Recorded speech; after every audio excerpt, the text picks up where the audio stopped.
Hello नमस्ते सत श्री अकाल। कैसा आपका हाल चाल, आशा करते हैं ठीक होगा। तो आज हम लोग क्या पढ़ेंगे, तो आज हम लोग पढ़ेंगे हिंदी का जो काव्य खंड है गोधूली का, उसका जो है चैप्टर कौन सा होगा, तो 9वां चैप्टर होगा, यानी 9 नंबर का जो चैप्टर हम लोग पढ़ेंगे चैप्टर 9। तो उसका जो है हम लोग देखेंगे हमारी नींद, जिसके लेखक कौन है, तो वीरेन डंगवाल जी है। तो उसके जो है पूरा जो है ऑब्जेक्टिव करेंगे, एकदम अंत तक बने रहना, अंत तक देखना और जो पूरा जो है ऑब्जेक्टिव जो है करके जाना है। चलो तो आज का पहला ऑब्जेक्टिव देखते हैं क्या है। तो आज का पहला ऑब्जेक्टिव है प्रमुख समकालीन कवि वीरेन डंगवाल का जन्म कब हुआ था। पूछा जा रहा है आपसे कि बताइए जो है वीरेन डंगवाल जी का जो है जन्म कब हुआ था। तो इनका जन्म बताना है। तो 5 अगस्त 1947 को जन्म हुआ था। यहाँ देखो 5 अगस्त 1947, यानी आज़ादी से 5 दिन जो है ना, क्या पहले ले लिए, जो है 10 दिन पहले हो गया। 10 दिन अगर हो जाता तो फिर 15 अगस्त पूर जाता, फिर तो देश आज़ादी हो जाता, यानी आज़ादी से पहले इनका जन्म हो गया। तो 5 अगस्त 1947 को वीरेन डंगवाल जी का क्या हुआ था, जन्म हुआ था। चलो तो अब अगला देखते हैं क्या। तो अगला ऑब्जेक्टिव कह रहा है वीरेन डंगवाल का जन्म कहाँ हुआ था। पूछा जा रहा है वीरेन डंगवाल का जो है जन्म बताना है कि कहाँ हुआ था। तो उनका जन्म हुआ था कीर्तिनगर टिहरी गढ़वाल उत्तरांचल में हुआ था, यानी ऑप्शन सी बिल्कुल सही।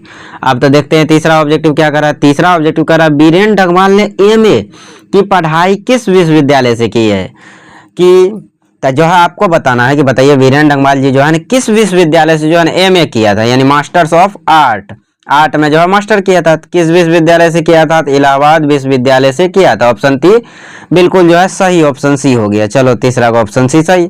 अब चौथा देखते हैं क्या है। तो चौथा कह रहा है डंगवाल जी ने इलाहाबाद विश्वविद्यालय से किस विषय पर डीलिट की उपाधि प्राप्त की थी। अब बताना है किस विषय पर जो है डीलिट की उपाधि प्राप्त की थी। तो आधुनिक हिंदी कविता के मिथकों और प्रतीकों पर जो है उन्होंने डीलिट की उपाधि प्राप्त की थी। चलो तो अब अगला देखते हैं क्या है। अगला है वीरेन डंगवाल 1971 से किस कॉलेज में अध्यापन कार्य करते रहे, यानी 1971 से बताना है कि वीरेन डंगवाल जो है ना किस कॉलेज में जो है अध्यापन कार्य करते रहे। अभी तक जो है हो सकता है कि जिंदा हो, तो जो है सर्च मार के देख लेना, पता चल जाएगा कि वीरेन डंगवाल जिंदा है कि नहीं है, क्योंकि जन्म कब हुआ था, तो 1947। अब 1947 वाला जो है जिंदा है, हाँ तो पता करना। 50 इधर हो गया, उधर 50 53, हाँ जिंदा तो होंगे, 70 साल 73 साल हुआ होगा, तो देख लेना। चलो तो वीरेन डंगवाल ने जो है 1971 ईस्वी से किस कॉलेज में अध्यापन कार्य करते रहे, तो बताना है कि कौन सा कॉलेज था। तो कॉलेज हमारा था बरेली कॉलेज। बरेली कहाँ है, तो उत्तर प्रदेश का, बरेली वाला झुमका। चलो 6 नंबर देखते हैं क्या है। तो 6 नंबर है वीरेन डंगवाल किन भाषाओं में पत्रकारिता करते हैं। तो वीरेन डंगवाल जो है किन भाषाओं में पत्रकारिता करते हैं, तो वह भाषा कौन सा है, हिंदी और अंग्रेजी दोनों में वो जो है पत्रकारिता करते हैं। चलो 7 नंबर का ऑब्जेक्टिव करा है इलाहाबाद से प्रकाशित अमृत प्रभात में उन्होंने कुछ वर्षों तक किस शीर्षक से स्तंभ लेखन किया।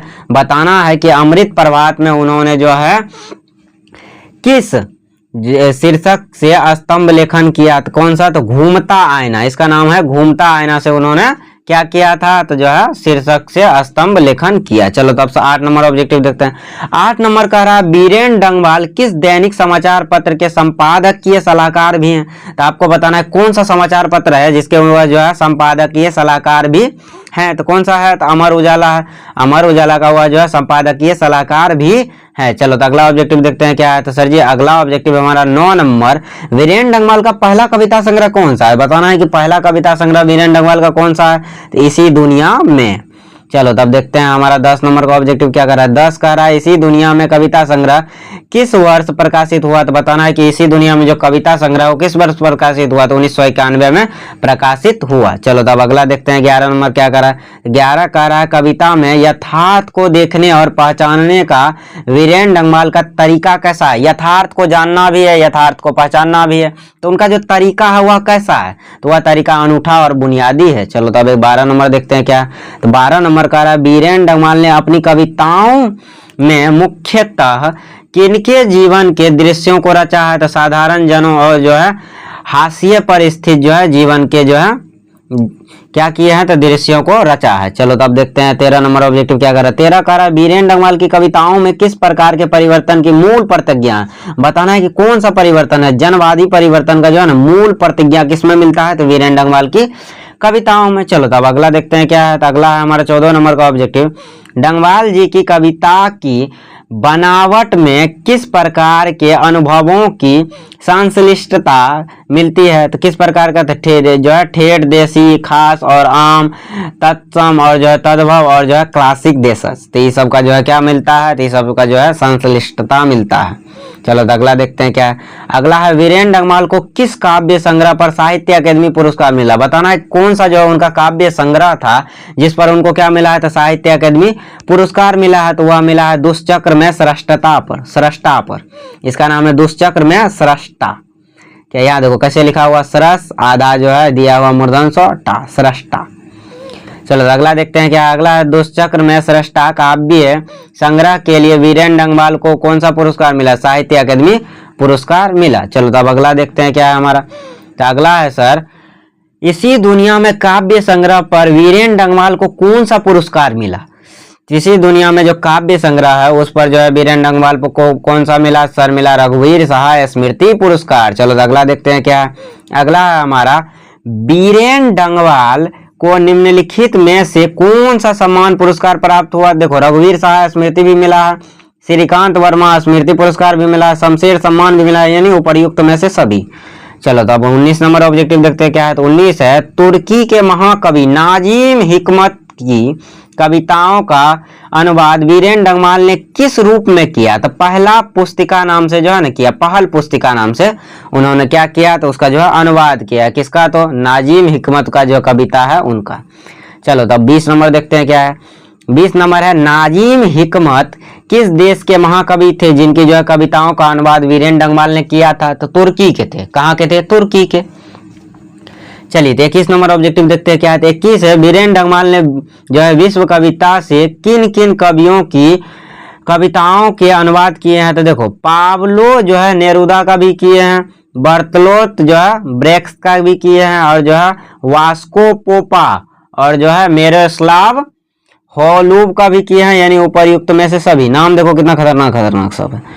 हमारी नींद कविता के कवि कौन है? तो वीरेन डंगमाल। तभी से तो यही पढ़ते हुए आए हैं, इससे आसान कुछ मिला नहीं मिला। हमारी नींद कविता वीरेन डंगमाल के किस कविता संग्रह से लिया गया? बताना है कौन सा कविता संग्रह। ये ऑब्जेक्टिव पूछता है कविता संग्रह का नाम कि कौन सा कविता संग्रह है जिससे जो है हमारी नींद कविता ली गई है। इसके रचयिता कौन है? तो वीरेन डंगमाल जी है। कौन सा कविता है सर जी? वह कविता है दुष्चक्र में स्रष्टा। चलो तब अगला 24 नंबर देखते हैं। हमारी नींद कविता में किसका चित्रण किया गया है? तो देखो किसका चित्रण किया गया? सुविधा भोगी और आराम पसंद जीवन का।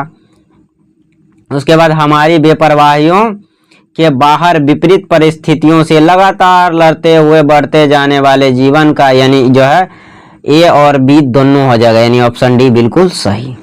चलो तब 25 नंबर देखते हैं क्या है। वीरेन डंगमाल किस काल या धारा के कवि है? बताना है कि वीरेन डंगमाल जो है किस काल या जो है धारा के कवि है? तो जो है समसामयिक। चलिए तब 26 नंबर देखते हैं। मेरी नींद के दौरान कुछ इंच बढ़ गए क्या? तो पैर बढ़ गए। कुछ इंच पूछे तो बोलना जो है पैर बढ़ गए। ये जो है क्वेश्चन बड़ा जो है यूनिक सा पूछता है कि हमारी नींद जो है कविता का पंक्ति से ही लिया गया है। हमारी नींद जो है मेरी नींद के दौरान कुछ इंच बढ़ गए, खाली स्थान पे क्या होगा? तो पैर बढ़ गए। क्या बढ़ गए? पैर बढ़ गए। चलो तो अब अगला ऑब्जेक्टिव देखो क्या है।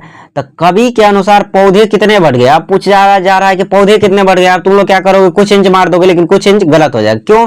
क्योंकि कुछ इंच पेड़ बढ़े, पौधे नहीं बढ़े। पौधे कुछ सूत बढ़ गए। कितना बढ़ गए? कुछ सूत। चलो तब अगला देखते हैं क्या है। तो अगला है हमारा 28 नंबर। अंकुर ने अपने किस अंग से बीज की फूली हुई छत को धकेलना शुरू कर दिया था? नाम मात्र कोमल सींगों से मिट्टी के ऊपर को जो है ना धकेलना शुरू कर और बाहर निकल रहा है अंकुर। चलो तो 29 नंबर देखते हैं क्या है। तो 29 है, कवि के अनुसार नींद के दौरान किसका जीवन चक्र पूरा हो गया? तो एक मक्खी का जीवन चक्र पूरा हो गया। सुतले सुतले जो है ना रह गए लेखक, एक मक्खी का भी जीवन चक्र पूरा हो गया। हमारी नींद देखो एकदम मजेदार कविता है, पढ़ना जरूर इसको। दंगे आगजनी और बमबारी में कौन मारे गए? तो वहां जो है कविता में लिखा हुआ है जो है कई शिशु यानी मक्खी के।